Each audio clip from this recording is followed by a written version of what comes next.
Imagine waking up every day with no one to call, no messages to check, no one who truly understands you. You go through life surrounded by people, yet you feel completely alone.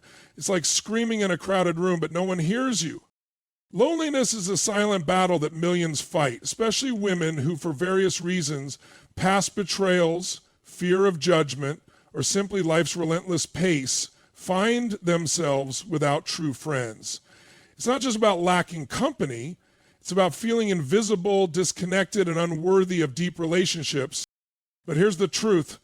This isn't permanent. Loneliness isn't your destiny. There is a way to rebuild, reconnect, and reignite your ability to trust and form meaningful bonds. And today, we're going to dive deep into how you can go from feeling isolated to empowered. Step 1, shift your mindset.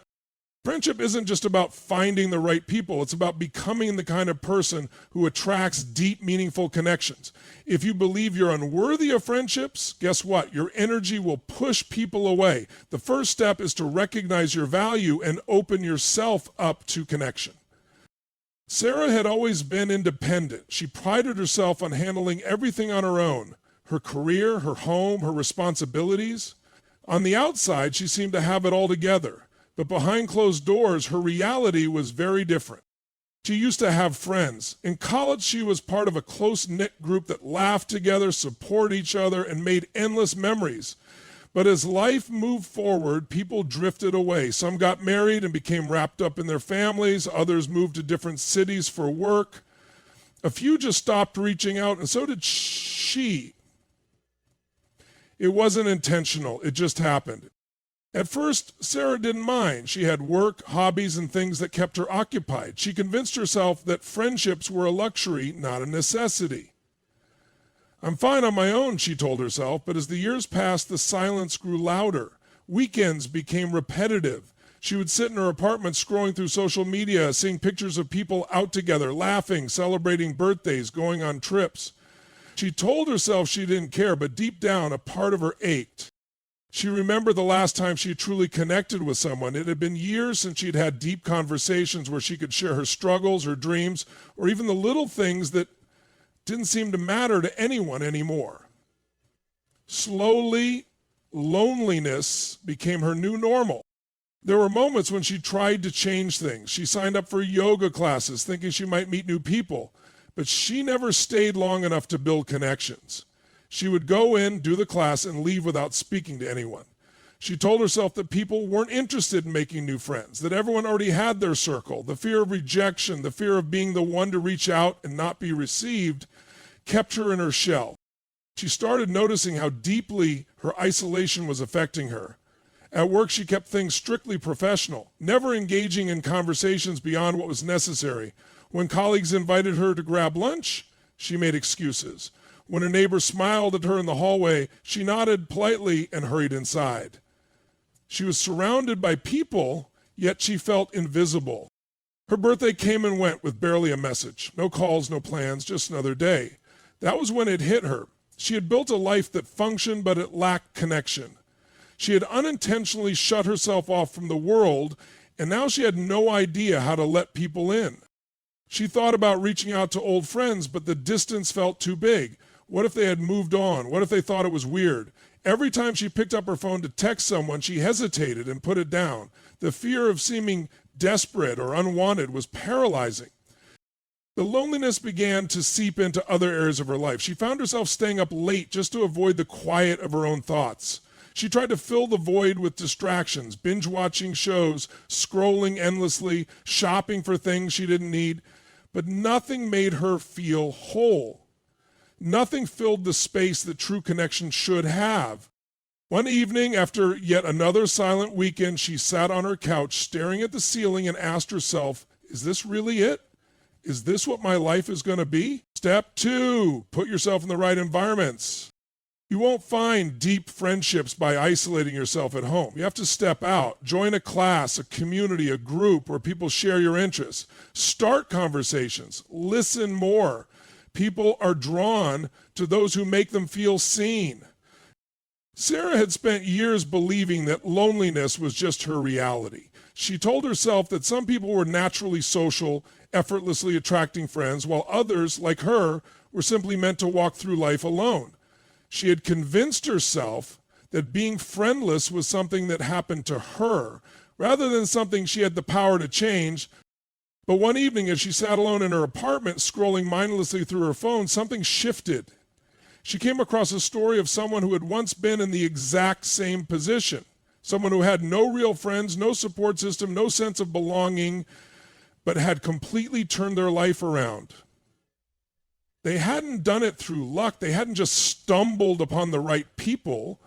They had made an active decision to change. And that was the first time Sarah even considered the possibility that maybe her loneliness wasn't permanent.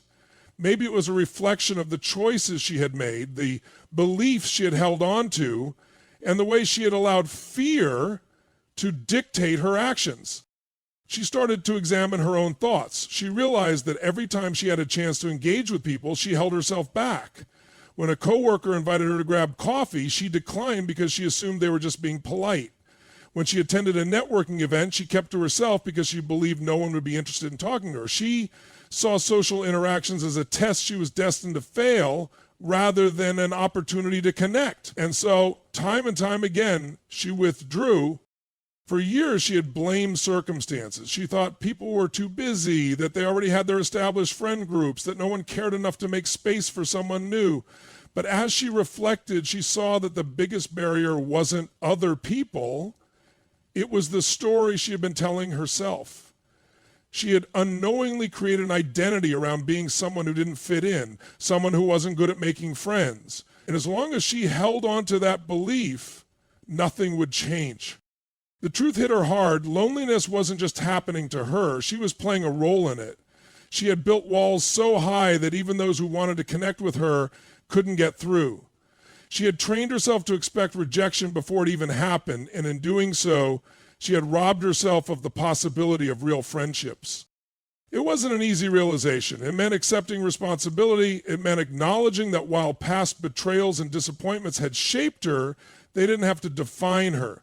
It meant understanding that if she wanted deep, meaningful relationships, she had to become the type of person who was open to them. She thought back to the friendships she had admired from a distance, the people who seemed to have tight-knit circles, who always had someone to lean on. What made them different? They weren't necessarily more interesting, more attractive, or more outgoing. The difference was that they showed up. They reached out. They made an effort.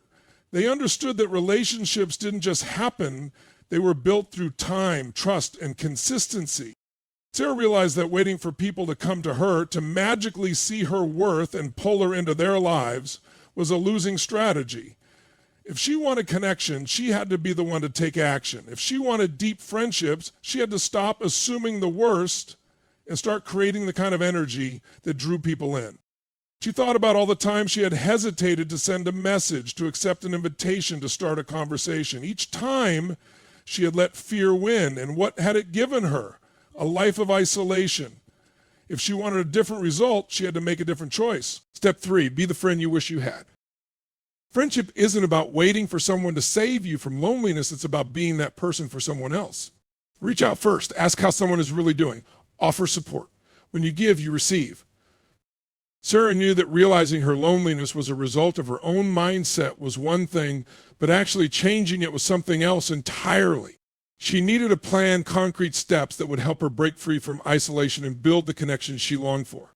She didn't want surface-level acquaintances. She wanted real friendships, the kind where she could be herself without fear of judgment, the kind where she felt seen, heard, and valued.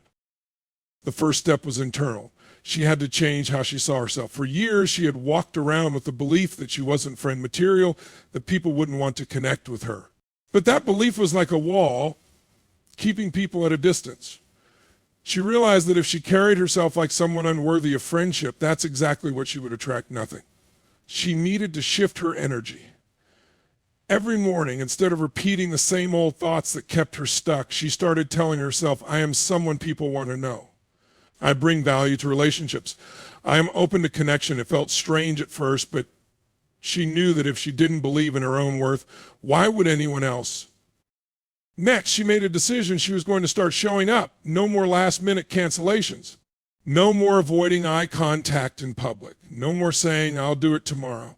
She made a commitment to put herself in environments where friendships could actually form.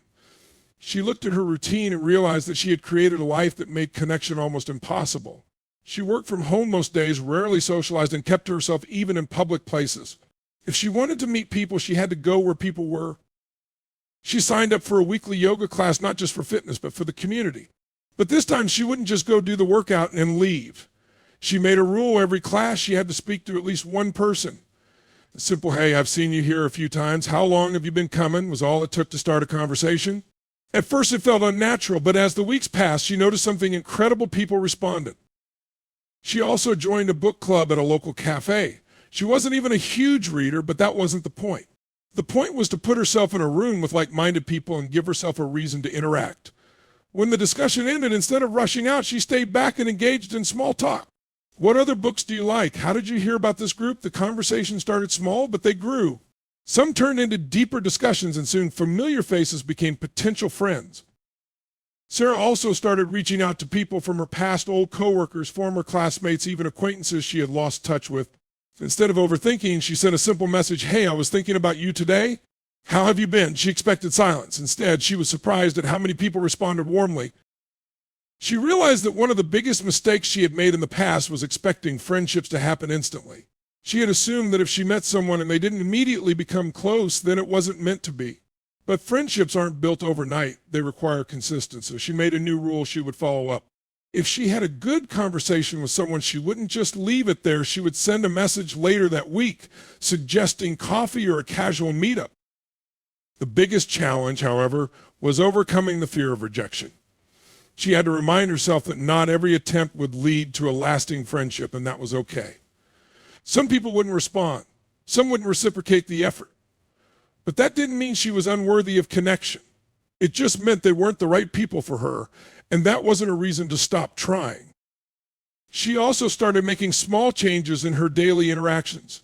At the grocery store, instead of avoiding eye contact, she smiled at people. When a barista handed her coffee, she made a comment about their day instead of just saying thanks and leaving. She started seeing people, and in turn, people started seeing her.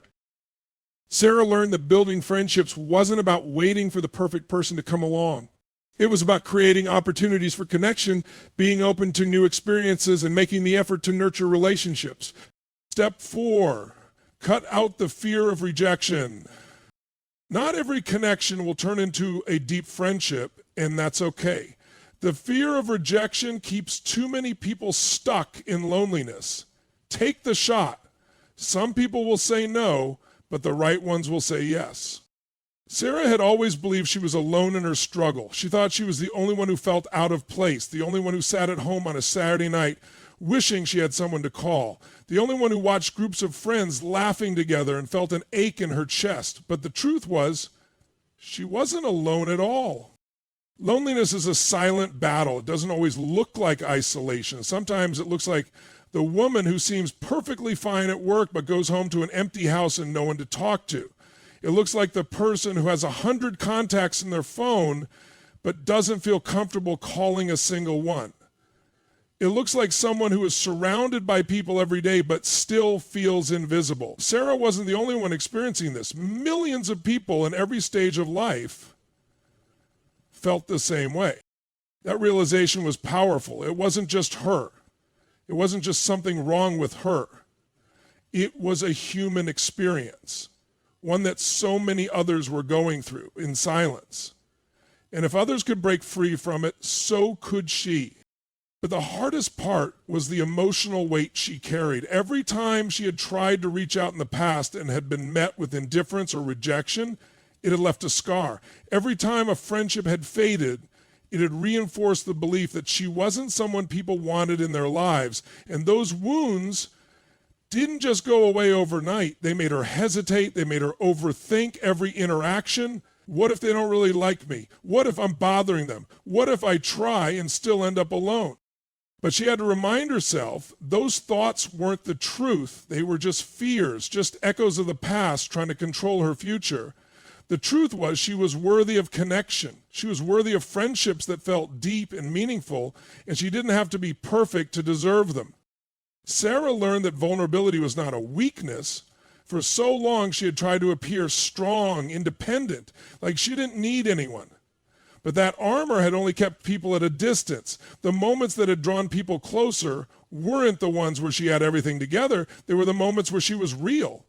When she shared her struggles, when she admitted that she was trying to put herself out there, when she showed up as her true self, people responded.